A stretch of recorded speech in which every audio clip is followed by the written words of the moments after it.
अनेक विद्यार्थ्यांना अर्ध्यावर शिक्षण सोडावं लागलं किंवा अनेकांनी कायमस्वरूपी शिक्षण सोडलं.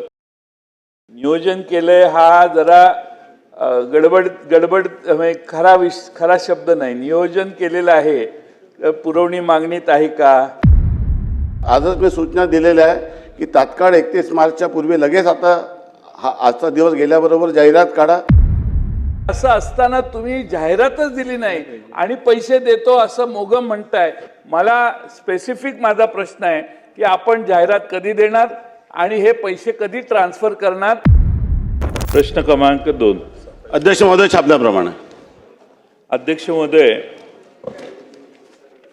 यामध्ये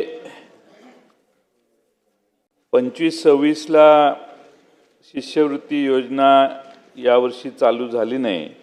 त्यामुळे अनेक विद्यार्थ्यांना अर्ध्यावर शिक्षण सोडावं लागलं किंवा अनेकांनी कायमस्वरूपी शिक्षण सोडलं.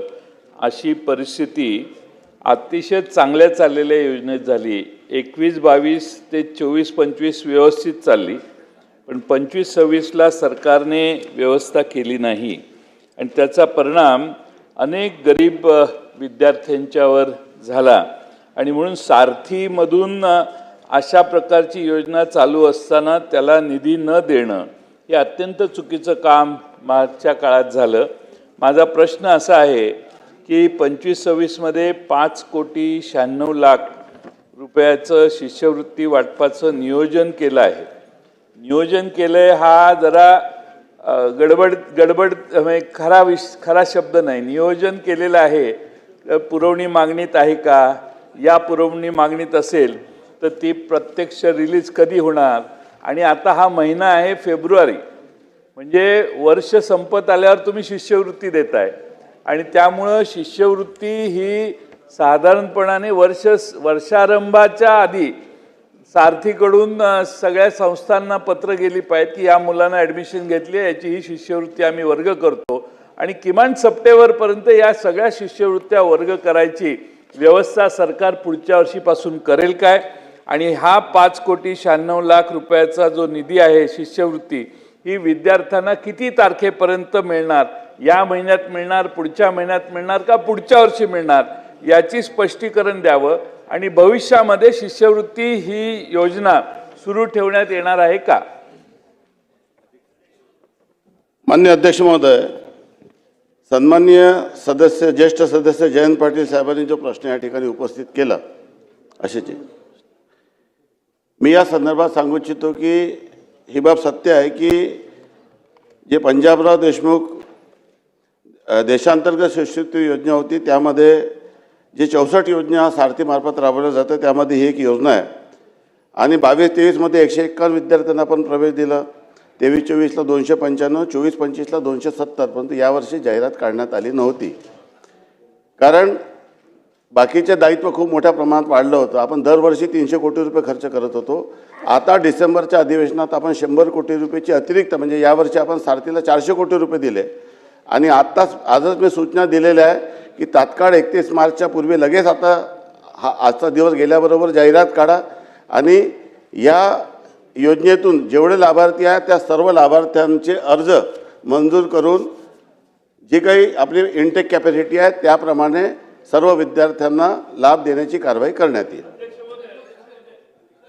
उत्तराला हरकत आहे. अध्यक्ष महोदय, मंत्री महोदय असं म्हणतायत, उत्तरात म्हणतायत की वाटपाचं नियोजन केले आहे आणि आता प्रत्यक्ष उत्तरात म्हणतायत की जाहिरात दिलेली नाही, आता जाहिरात देणार. म्हणजे एज्युकेशनचं, शिक्षणाचं सगळं वर्ष संपत आल्यावर तुम्ही जाहिरात देताय. म्हणजे अध्यक्ष महोदय, या पंजाबराव देशमुख देशांतर्गत शिष्यवृत्ती योजनेत सारथीने जे प्रस्ताव केलेले आहेत ते प्रस्ताव तुम्ही वेळेवर मंजूर करत नाही. न केल्यामुळं तुमच्यावर, सरकारवर परिस्थिती येते, ती काय हरकत नाही. पण हजारो विद्यार्थ्यांचं नुकसान तुम्ही का करताय? आणि सारथीमधून शिक्षण घेऊन आपण शिकू शकतो असं लोकांची स्वप्न आता व्हायला लागलेली आहेत. आणि असं असताना तुम्ही जाहिरातच दिली नाही आणि पैसे देतो असं मोगम म्हणताय. मला स्पेसिफिक माझा प्रश्न आहे की आपण जाहिरात कधी देणार आणि हे पैसे कधी ट्रान्सफर करणार? आणि या पैशापेक्षा जास्त शिष्यवृत्तीचे अर्ज आले तर त्या पैशाची प्रोव्हिजन तुम्ही कशी करणार?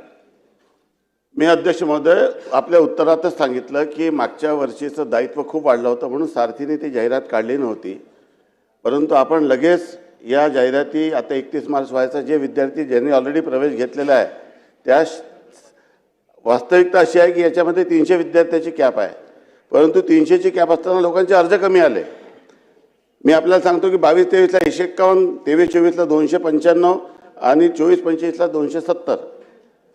त्यामुळे आता यावर्षी जी आपली इंटेक आहे त्या 100% लाभार्थ्यांचे परत अर्ज बोलवण्यात येईल. 31 मार्चच्या पूर्वी ही प्रक्रिया करण्यात येईल आणि या विद्यार्थ्यांना जी काही त्यांची शिष्यवृत्ती आहे ती देण्यात येईल. याची हमी सरकार घेत आहे.